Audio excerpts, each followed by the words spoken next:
गोर्खा सन्तानहरूलाई गोर्खाल्यान्डप्रति आस्था राखेर बस्नुभएका सम्पूर्ण माननीय जनहरूलाई म हार्दिक अभिवादन गर्दछु र आजको यस पथसभामा गोर्खाल्यान्ड एक्टिभिस्टद्वारा राखिएको यस पथसभामा दुई शब्द राख्न गइरहेको छु।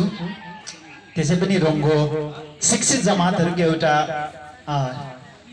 स्थान, एउटा चिनिने परिचित ठाउँ भनेर चिनिन्छ। यहाँनिर धेरै वरिष्ठ व्यक्तित्वहरूको जन्मभूमि रहेको यस रोङ्गोमा म जस्तो एउटा युवाले बताइरहनु पर्ने धेरै कुरा छ जस्तो मलाई लाग्दैन। तर आजको दिनमा जुन गोर्खाल्यान्डको विषयमा बोल्नुपर्ने दुई कुरा, बताउनु पर्ने दुई कुराहरू छ, त्यसबारेमा मैले बोल्नु पर्दाखेरि गोर्खाल्यान्ड किन आवश्यक छ भन्ने कुरा मैले तपाईहरुलाई बताइरहनु आवश्यक छैन र गोर्खाल्यान्ड किन भइरहेको छैन भन्ने कुरा पनि त्यो बताइरहनु पर्ने आवश्यकता छ जस्तो लाग्दैन।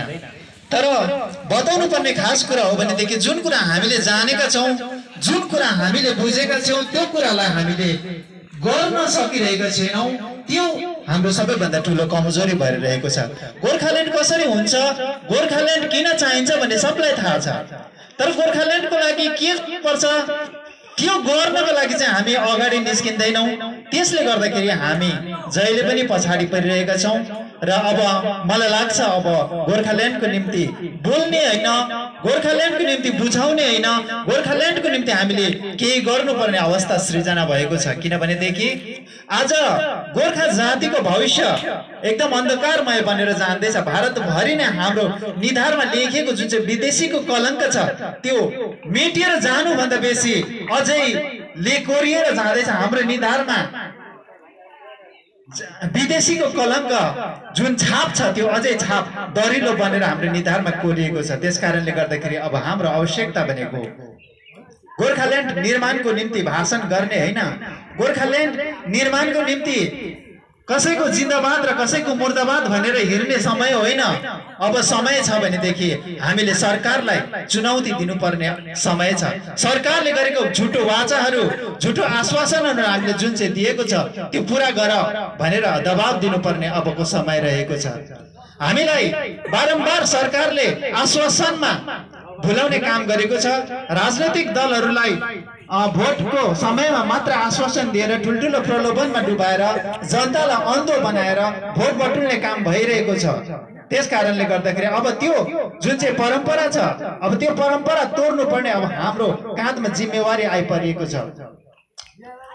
एउटा युवा हुनुको नाताले गर्दाखेरि म तपाईहरुलाई विशेष गरिकन अब यहाँ रोङ्गोमा पनि आएर युवा वर्गलाई विशेष सचेत गराउन चाहन्छु। तपाईहरु अब राजनीतिक जुन चाहिँ जन्जालमा फसेर केही रुपियाँ पैसाको निम्ति, केही कामकाजको निम्ति आफ्नो भविष्य, आफ्नो जातिको भविष्यलाई दाउमा राखेर राजनीति मात्र गरिरहनु भएको छ। अब म तपाईलाई आह्वान गर्छु, अब राजनीति मात्र होइन, अब तपाईहरुले संघर्षलाई, गोर्खाल्यान्डको संघर्षलाई अघि बढाउने एउटा प्रतिबद्धता लिएर अगाडि बढ्नुपर्ने समय आएको छ। किनभनेदेखि भगवान श्री कृष्णले पनि अर्जुनलाई कुरुक्षेत्रको मैदानमा जब अर्जुन खडा थिए त्यस बेला बताएको थियो यो एउटा धर्म युद्ध हो, यो युद्ध त एकदम भाग्यवान क्षत्रियहरूले मात्र पाउँछ भन्ने कुरा बताएको थियो। मलाई लाग्छ यो पिढी पनि, हामी जुन युवा पिढी छौं हामी भाग्यमानी छौं। किनभनेदेखि आजसम्म गोर्खाल्यान्डको जुन संघर्ष छ त्यो थाँतीमै रहेको छ। हामी भाग्यमानी त्यसकारण छौं कि यो गोर्खाल्यान्ड जस्तो पवित्र आन्दोलन गर्ने मौका, सौभाग्य हामीले प्राप्त गरेका छौं। यो जुनमा हामीले जुन यो मौका प्राप्त, सौभाग्य प्राप्त गरेको छौं, अब यसलाई सही तरिकाले निर्वाह गरेर सही तरिकाले हामीले यो दायित्व, हाम्रो कर्तव्य, हाम्रो राजधर्म भनौं, हाम्रो जेसुकै भन्नु, जस्तो हाम्रो सबैभन्दा ठूलो कर्तव्य जुन चाहिँ हामीले पाएका छौं गोर्खाल्यान्डको निम्ति संघर्ष गर्ने। अब यो संघर्षको निम्ति हामी युवा वर्गहरू एकजुट भएर गणतान्त्रिक ढंगले, संवैधानिक रूपले अघि बढ्नुपर्ने आजको आवश्यकता हो।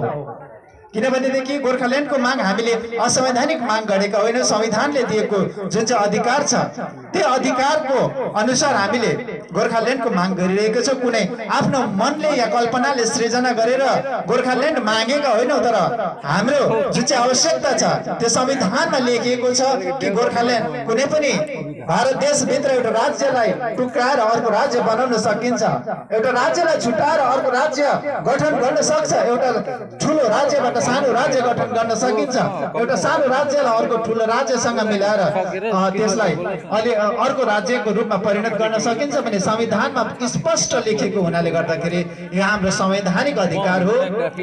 गोर्खाल्यान्डको जुन राज्यको माग छ यो संवैधानिक अधिकार हो हाम्रो। त्यसकारणले गर्दाखेरि हामी जहाँ पनि उभिएर जुनै पनि क्षेत्रमा उभिएर गोर्खाल्यान्डको मागलाई अघि बढाउने हाम्रो संवैधानिक अधिकार छ।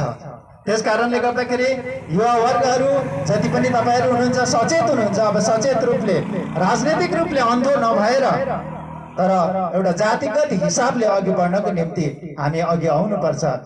यस कारणले गर्दाखेरि अब हामी यो समयलाई खेर नफालेर 2024 को जुन चाहिँ इलेक्सन छ, जुन चाहिँ लोकसभा चुनाव छ, त्यो भन्दा अघि नै भारतीय जनता पार्टीले जुन चाहिँ आफ्नो संकल्प पत्रमा लेखेको थियो त्यो संकल्प पत्र जुन चाहिँ हामीलाई आश्वासनको रूपमा हामीलाई दिएको थियो त्यो आश्वासन पूरा गर्नुपर्छ भन्ने अब हामीले दिल्ली सरकारलाई या केन्द्र सरकारलाई दबाब दिनको निम्ति हामीले यो शीतकालीन सत्र अघि शीतकालीन अधिवेशन अघि एउटा ठुलो जमात तयार पारेर यो एउटा अभियान मात्र सुरु हुँदैछ। किनकि केही समय छ अझै पनि बाँकी। हामीसँग धेरै सचेत युवाहरू जोडिनु पर्छ, धेरै सचेत युवाहरूले अब एउटा कम्मर कसेर अघि निस्किनु पर्छ। किनभनेदेखि हामीले सरकार प्रायोजित आन्दोलन गरिरहेका छैनौँ, सरकारले दिएको दानमा या कुनै राजनीतिक दलहरूबाट उठाएको चन्दाको भरमा हामीले आन्दोलन गरिरहेका छैनौँ। त्यसकारणले गर्दाखेरि संघर्ष अलिकति जटिल अवश्य छ तर असम्भव छैन। गोर्खाल्यान्ड अवश्य हुन्छ एक दिन, निश्चय पनि तपाईले आत्मविश्वास राखेर बस्नुहोस्। किनभनेदेखि गोर्खाल्यान्डको निम्ति धेरै शहीदहरू बनिसकेको छ, ती शहीदहरू फर्केर ल्याउन सक्दैनौँ।